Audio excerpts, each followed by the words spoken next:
Hello friends, मैं हूं गौरव और इमेजिन कीजिए आप एक अंधेरी रात में अंधेरे सड़क में बाहर टहलने निकले हो। आप अपने दोस्त को कॉल लगाते हो चिट चैट करने के लिए और इतने में ही एक तेज लाइट चमकाती गाड़ी आपके सामने आती है और तुरंत आपको कुछ लोग अंदर खींच लेते हैं। आप एकदम शॉक हो जाते हो और इससे पहले आप कुछ कर सकते थे, वो कुछ कपड़े में लेकर आपको कुछ सूंघा देते हैं जो आपको पलक झपकाते ही बेहोश कर देता है। आंखें खुलने पर आप अपने आप को एक ऐसे कमरे में पाते हो जो चारों ओर से सील्ड है और कोई तरीका ही नहीं है कि आप किसी से मदद मांग सको या इवन पता भी लगा सको कि आप दुनिया के किस कोने में हो। इमेजिन करो आपकी हालत क्या हो रही होगी। आपके दिमाग में बस यही चीज आएगी कि आप यहाँ पर हो और आपको मदद की जरूरत है। ये इंफॉर्मेशन किसी और के हाथ जरूर लग जाए और वो आपको कैसे भी करके यहाँ से बचा ले जाए। लेकिन आखिर कब तक ये विचार, ये उम्मीद लेकर आप अपने फरिश्ते का इंतजार करोगे और उनकी कहानियां सुनकर आपके भी रोंगटे खड़े हो सकते हैं। और फिर अंत में क्या हुआ? Happy ending?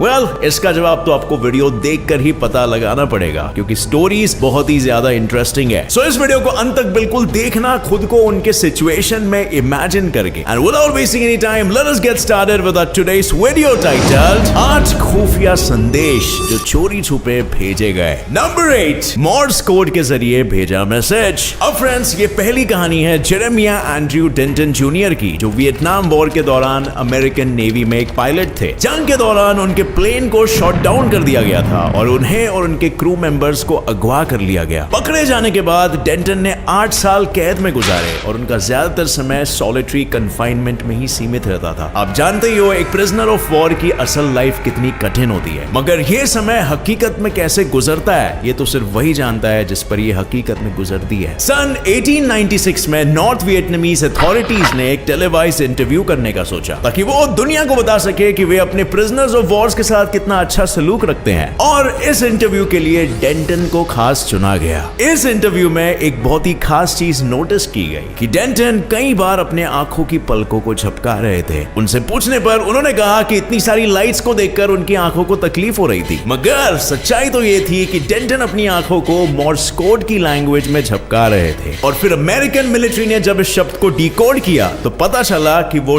टॉर्चर इस शब्द को बार बार दोहरा रहे थे अपने इंटरव्यू में। और क्योंकि इंटरव्यू अमेरिका में दिखाया जाने वाला था तो पहली बार इसके थ्रू वहां की गवर्नमेंट को यह पता चला कि प्रिजनर्स ऑफ वॉर्स की हालत वियतनाम में कितनी खस्ता चल रही है। 1973 में डेंटन को हेनोई में रिलीज कर दिया गया और वे दूसरे प्रिजनर्स ऑफ वॉर के साथ अपने देश वापस लौट आए। और इसके पीछे का रीजन था अमेरिकन गवर्नमेंट का वियतनाम गवर्नमेंट पर दबाव, उसी मोर्स कोड के जरिए इंफॉर्मेशन के ट्रांसफर होने का। अपनी वीरता के लिए उन्हें बाद में नेवी क्रॉस और अन्य कई मेडल से नवाजा गया और डेंटन बन गए true American hero. Number 7, Iran से बचकर निकलना। 1979 में ईरानियन रेवोल्यूशन के बाद ईरानियन स्टूडेंट्स ने 52 अमेरिकन को बंधक बना लिया था और एक नहीं, दो नहीं, पूरे 444 डेज तक। मगर खुश नसीबी से कुछ 6 अमेरिकन स्टूडेंट्स उनके द्वारा किडनैप होने से बच गए थे। बचकर निकलने के बाद उन्होंने कैनेडियन एम्बेसी और ब्रिटिश एम्बेसी से मदद मांगी। ये एम्बेसीज फिर हरकत में आ गए और ऑपरेशन कैनेडियन केपर फिर बाद में शुरू कर दिया गया। उन्होंने इन अमेरिकन्स को फिर छुपाया और उन्हें डिस्गाइज करके कैनेडियन फिल्मिंग क्रू के तौर पर पेश किया। उन्हें यह कहानी भी बना के दी गई कि वे एक फिल्म प्रोड्यूसर है और ईरान में एक साई-फाई मूवी के शूटिंग के लिए जगह देखने आए हैं। इनके झूठ का अगर किसी को पता लग जाता तो सिर्फ उन्हें ही नहीं बल्कि बंदी बनाए गए 52 लोगों को भी खतरा हो सकता था। और इसीलिए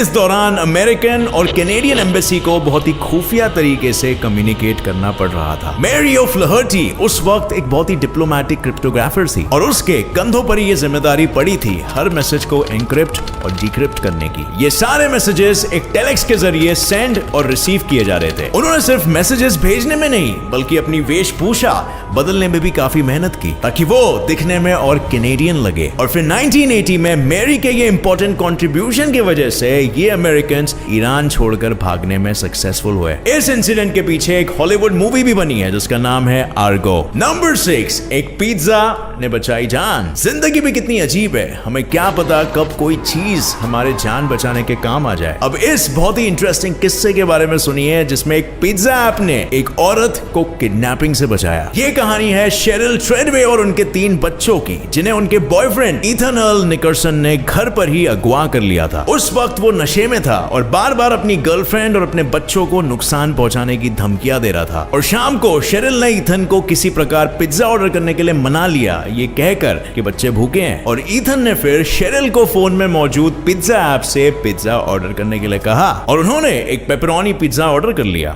शेरिल ने पिज्जा ऑर्डर तो किया ही, लेकिन साथ ही डिलीवरी इंस्ट्रक्शंस में उसने एक सीक्रेट मैसेज भी छोड़ा जिसमें लिखा था, प्लीज मेरी मदद कीजिए और मेरे पते पर 911 को भिजवाइए, इंग्लिश में ऑफ कोर्स। साथ ही उन्होंने कमेंट में यह भी लिखा था कि 911 बंधक मदद कीजिए। रेस्टोरेंट के स्टाफ ने इमीडिएटली पुलिस को कॉल किया और उन्हें शेरिल के घर का पता दे दिया। जब पुलिस उनके घर पर पहुंची तो शेरिल ने अपने एक बच्चे के साथ दरवाजा खोला और पुलिस उन्हें घर से बाहर सुरक्षित ले गई। और फिर उन्होंने इथन के साथ नेगोशिएशन शुरू किया और 20 मिनट बाद वो 2 बच्चों को भी बाहर निकाला गया। एंड ऑफ कोर्स इस सब के बाद इथन को अरेस्ट भी कर लिया गया। Number 5, genie in the bottle जिसने मदद की। 2005 में इक्वेडोर देश के कुछ माइग्रेंट्स ने यूनाइटेड स्टेट्स ऑफ अमेरिका आने के लिए एक जहाज का सफर शुरू किया। अमेरिका में इलीगली एंटर करने के लिए इस ग्रुप के हर एक मेंबर ने $3000 की रकम दी और उन्हें बाकी के साथ सफर पूरी होने के बाद $1000 और देना था। मगर ये सफर शुरू होने के बाद ही बोट में कुछ मैकेनिकल प्रॉब्लम्स आ गए और ट्रैफिकर्स ने ये सफर वहीं पर खत्म करके कल्टी मारने की सोची। वो इन माइग्रेंट्स को वापस इक्वेडोर नहीं ले जाना चाहते थे, क्योंकि उन्होंने ऐसा किया तो उन्हें हर एक को वो $3000 वापस करना पड़ता। तो उन्होंने एक चाल चली, सारे माइग्रेंट्स को उसी टूटी हुई बोट में छोड़कर वे एक छोटी सी दूसरी बोट में भाग निकल पड़े और इन बेचारों को कोस्टारिका के तट के करीब समुद्र में छोड़ आए अकेले। 3 दिन तक इस बोट के सारे पैसेंजर्स ऐसे ही समुद्र में अकेले ड्रिफ्ट करते रहे और दूर दूर तक कोई भी लैंड मास नहीं दिखाई दे रहा था। जल्द ही बोट का सारा खाना भी खत्म हो गया और उन्हें कुछ समझ नहीं आ रहा था कि क्या किया जाए। और इतने में ही उन्हें कुछ ही दूरी पर एक नेट दिखा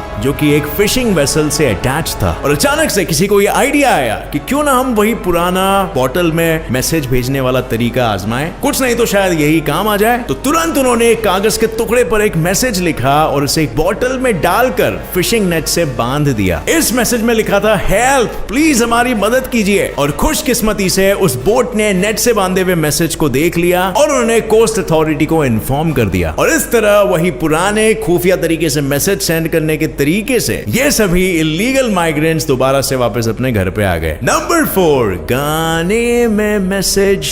इस कहानी में एक होस्टेज के सीक्रेट मैसेज भेजने के बजाय एक आर्मी ने बंधकों को सीक्रेट मैसेज भेजा ताकि उनका हौसला बढ़ सके। 2010 में कोलंबिया के फार्क गुरेला ने 16 जनों को किडनैप कर लिया था, जिनमें से ज्यादातर लोग सोल्जर्स थे कोलंबियन आर्मी के। कोलंबियन आर्मी इन लोगों तक एक मैसेज भेजना चाहती थी कि वे फिक्र ना करें, और ये मैसेज को भेजने के लिए उन्होंने एक बहुत ही अनोखा तरीका अपनाया। पहले आजाद किए गए बंधकों ने आर्मी को यह बताया था कि उन्हें कैद में रेडियो सुनने की आजादी मिलती थी, और फिर कोलंबियन आर्मी ने थोड़ा अपना दिमाग लगाया और एक गाने में 20 शब्द मोर्स कोड के बीप्स के रूप में उन्होंने डाल दिए और फिर इस गाने को रेडियो पर ब्रॉडकास्ट किया गया। कोलंबियन सोल्जर्स को ट्रेनिंग के दौरान मोर्स कोड को डिकोड करना सिखाया गया था, जो कि गुरिल्ला को नहीं पता था। और फिर जब ये गाना ब्रॉडकास्ट हुआ तो बंदियों ने ये पूरा का पूरा गाना सुना और इसके पीछे का छुपा हुआ मैसेज भी वो समझ गए। और उस मैसेज में ये भेजा गया था कि 19 लोगों को ऑलरेडी रिहा कर दिया गया है, अगली बार तुम्हारी बारी है, सो हौसला बिल्कुल मत खोना। इन सोल्जर्स को बचा लेने के बाद कईयों ने फिर इस गाने का जिक्र किया कि कैसे ये गाना सिर्फ इन सोल्जर्स के हौसला बढ़ाने के लिए गाया गया था। नंबर 3, बाथरूम में मिला परछा। सो फ्रेंड्स, ये किस्सा ऐसे शुरू हुआ जब 2011 में अलास्कन एयरलाइंस की एक स्टीवर्डेस शेलिया फेडरिक अपनी नौकरी पर थी। जब वो पैसेंजर को सर्व कर रही थी तो उसने ये नोटिस किया कि एक अच्छी वेशभूषा में एक आदमी एक खराब हालत वाली लड़की के साथ सफर कर रहा है, और उन दोनों के बीच का रवैया भी कुछ अजीब सा था। वो लड़की बहुत ही घबराई हुई सी और सहमी सी लग रही थी, और जब स्टीवर्डेस ने उससे बात करने की कोशिश की तो उसका शक एक तरीके से यकीन में बदल गया। कुछ देर बाद शेरिया ने लड़की की ओर धीरे से इशारा किया और उसे बाथरूम को जाने को कहा, और बाथरूम में उसने उस लड़की के लिए एक परछा रखा था। उस लड़की ने फिर उस नोट पर बाद में लिखा कि वो एक ट्रैफिकर के हाथ में फंस गई है और किसी तरह उसे इस ट्रैफिकर से बचाया जाए। शेलिया ने इसके बाद ये बात तुरंत पायलट को बताई, जिसने कंट्रोल रूम में बातचीत करके पुलिस को इन्फॉर्म कर दिया इस सारे मामले के बारे में। और फिर जैसे ही प्लेन लैंड किया, उस आदमी को अरेस्ट कर लिया गया और उस लड़की को बचा लिया गया। नंबर 2,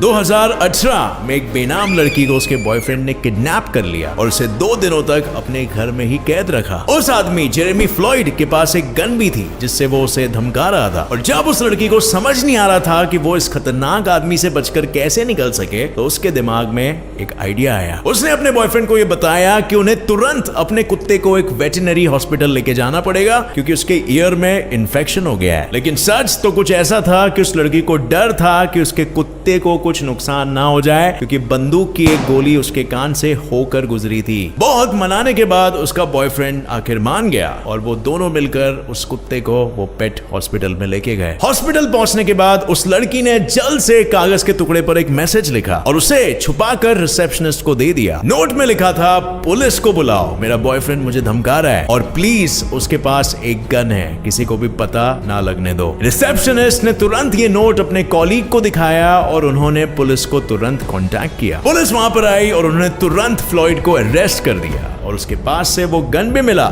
जिससे वो उस औरत को धमका रहा था। नंबर 1, पायलट का खुफिया संदेश। साल 2007 में एक एयरप्लेन मॉरिटेनिया से कैनरी आइलैंड्स का सफर कर रहा था जब एक ऑनबोर्ड पैसेंजर ने उसे हाईजैक कर लिया। इस हाईजैकर का नाम था अब्दुल रहमान और उसके पास ऐसा करने के लिए हथियार भी थे। अब्दुल रहमान ने प्लेन के पायलट अब्दुल अहमद को धमकी दी कि वो इस प्लेन को पेरिस लेके जाए ताकि उसे पॉलिटिकल असाइलम वहां पर मिल सके। लेकिन क्योंकि प्लेन में फ्यूल कम था तो अब्दुल रहमान को पायलट ने किसी तरह कन्विंस कर लिया कि उन्हें ग्रैंड कैनरी आइलैंड में लैंड करना ही होगा। हाईजैकर से बात करते वक्त पायलट को एहसास हुआ कि उसे फ्रेंच नहीं आती और इस बात का फायदा उठाते हुए पायलट ने एक प्लान बनाया। पायलट ने फिर इंटरकॉम पर क्रू को और पैसेंजर्स को आगे आने वाले टर्बुलेंस के बारे में इन्फॉर्म करने के बहाने एक खुफिया मैसेज पहुंचाया। उसने बताया कि लैंड करते वक्त जैसे ही प्लेन के व्हील्स जमीन पर टच होंगे तो पायलट जोर से ब्रेक मारेगा और फिर तुरंत उसकी स्पीड बढ़ा देंगे और ऐसा करने से अब्दुल रहमान हिल जाएगा और आउट ऑफ बैलेंस होकर गिर जाएगा। और जब ऐसा हो तो कुछ लोग मिलकर उस पर हमला कर दे और उसे डिसआर्म कर दे। और फिर कुछ समय बाद उस पायलट ने ऐसा ही किया और उसका प्लान